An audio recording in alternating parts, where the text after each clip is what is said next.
There is a road my mom made me promise never to go down when I was a kid. She always went on and on about how it's cursed and that almost everyone who travels on it disappears. She called it Whisper Road. As I got older, the stories got less believable, and I started to doubt all her ramblings. It's quite ironic.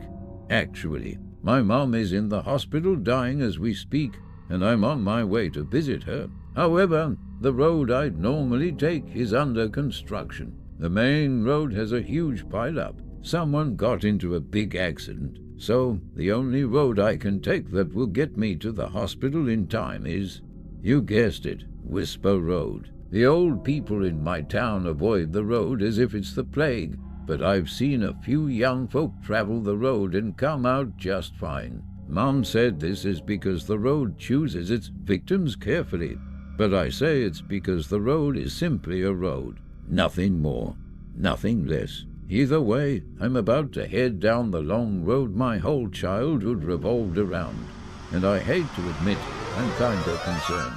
Not necessarily because of my mom's warnings, but more because of the vibe that the road sign gives off. The road used to be called something else, a normal road name perhaps, but the sign has a wooden plank nailed to it that reads Whisper Road in weird black paint that looks half dry, half wet. When did someone do that? I say to myself as I make the turn onto the road. Trees align each side of the road as if pulling my car in for a tight hug.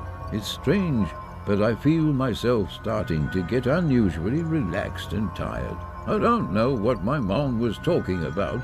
This road is so soothing. I can't describe how at peace with the world I feel. It's nice to meet you. Her voice says out of nowhere. I practically jump out of my seat. Who's there?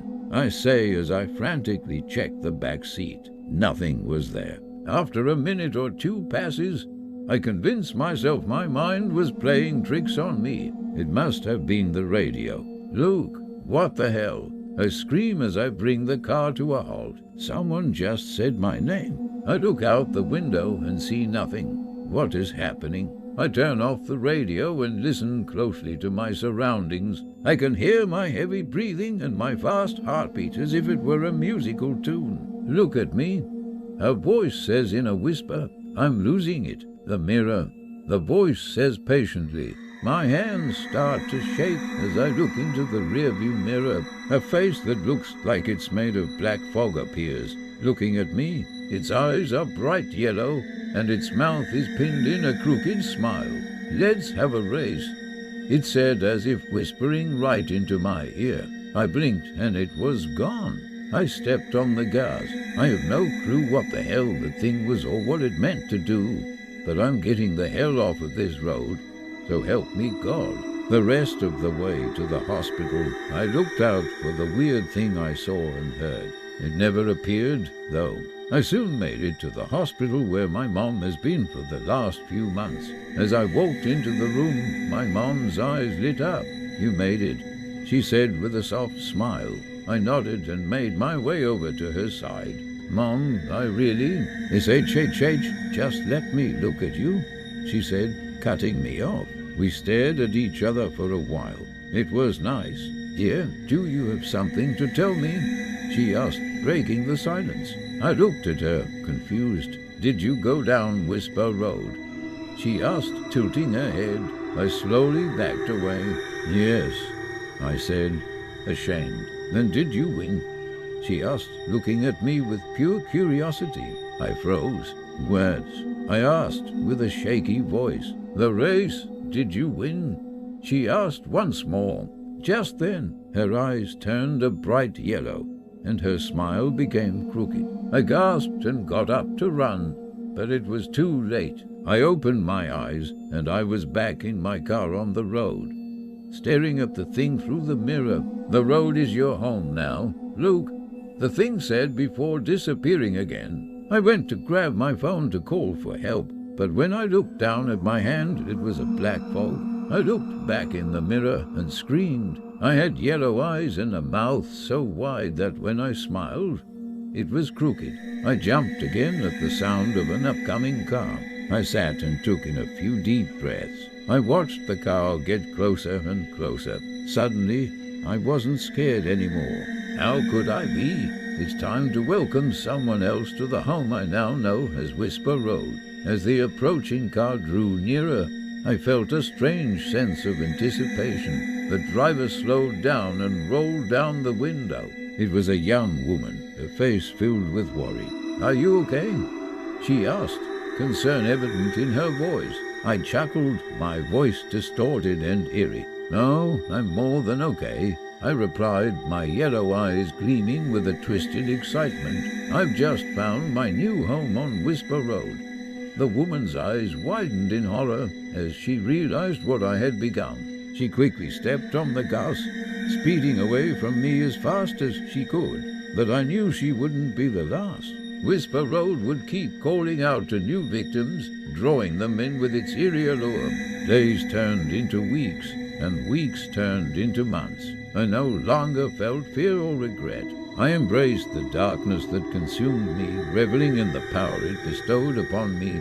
I became one with the road, a haunting presence that whispered secrets and lured unsuspecting souls into its clutches. Whisper Road became my domain, a place where the lost souls wandered, trapped between the realms of the living and the dead. I watched as their faces reflected the same mix of curiosity and terror that I had once experienced. But deep down, a part of me still yearned for freedom. The whispers of my past life echoed faintly in my mind, reminding me of the love and warmth I had once known. I longed for the touch of my mother's hand, for the sound of her voice.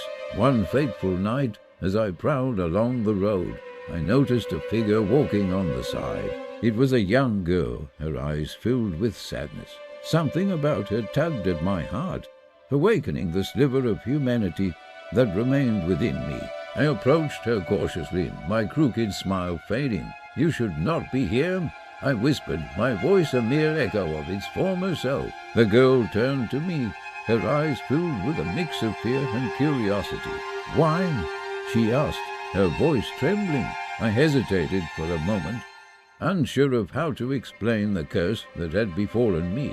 But then I saw a glimmer of understanding in her eyes. She seemed to sense the torment that resided within me, the battle between the darkness and the remnants of my humanity. "I've heard the stories," she said softly, her voice filled with compassion. "Whisper Road takes, but perhaps it can also give. Maybe it's time for you to find your way back."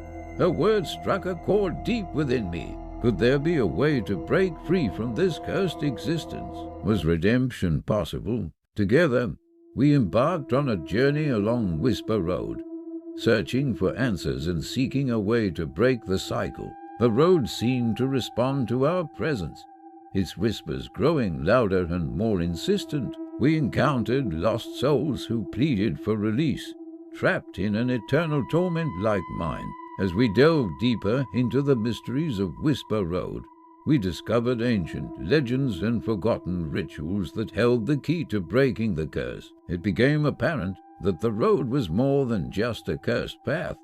It was a gateway between realms, a realm where spirits lingered and sought solace. Through our research, we unearthed a ritual that had the power to restore balance and grant redemption to those trapped on Whisper Road. It involved offering a sacrifice of love and selflessness, a testament to the strength of the human spirit. With newfound hope, we prepared for the ritual. The night was dark and heavy with anticipation as we stood at the heart of Whisper Road, surrounded by the swirling mist and the echoes of forgotten souls. We offered our sacrifice, pouring out our love, regret, and longing into the ethereal realm. As the ritual reached its climax, the air crackled with energy, and the very essence of the road seemed to tremble. A blinding light enveloped us, and in that moment, I felt a weight lift from my soul.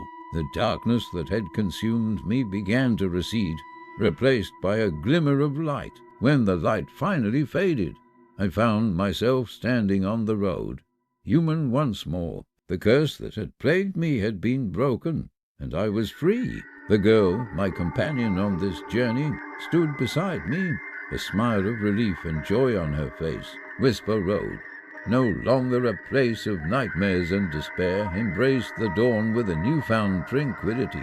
The lost souls were granted release, and the road became a mere pathway, connecting people rather than devouring them. As for me, I was forever changed by my ordeal on Whisper Road. The experience taught me the power of love, forgiveness, and the resilience of the human spirit. I vowed to dedicate my life to helping others, guiding them away from the darkness and towards the light. Whisper Road still exists, its ominous reputation fading with time. People now travel it without fear, unaware of its haunted past. But somewhere in the depths of its winding path, whispers of redemption and the echoes of a once cursed soul remain, a testament to the triumph of the human spirit over the darkest of forces.